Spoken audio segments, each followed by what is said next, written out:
Cette innovation s'appelle l'Azure Air Boost.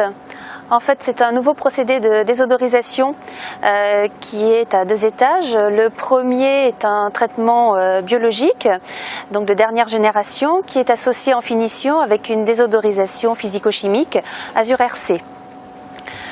Donc ce traitement biologique donc est adapté au traitement de très fortes charges en H2S, donc en hydrogène sulfuré.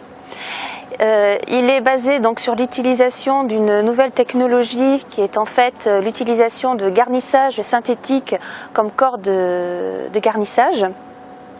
Et grâce à ce nouveau média, le biofiltre, donc ce nouveau biofiltre ruisselant, a la capacité de traiter de très fortes charges en hydrogène sulfuré.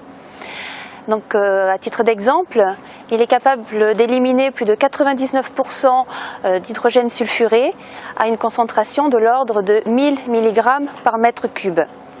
Pour vous donner un ordre de comparaison, l'Azure Air B, donc qui est le biofiltre ruisselant classique de Degremont, peut traiter lui aussi 99% d'hydrogène sulfuré, mais à condition de ne pas dépasser une dizaine de milligrammes par mètre cube en entrée du système.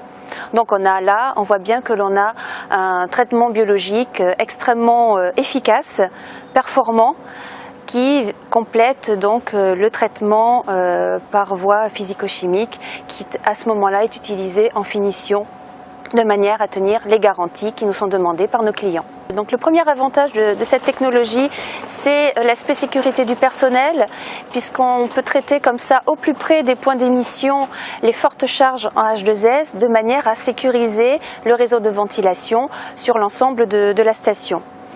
Le deuxième avantage, c'est que par le traitement de ces fortes charges d'hydrogène sulfuré par voie biologique, donc sans réactif, eh bien on économise de l'eau de javel sur la désodorisation physico-chimique finale et l'on peut comme ça récupérer assez rapidement en quelques années le coût d'investissement du biofiltre ruisselant grâce à l'économie réalisée sur la consommation d'eau de javel.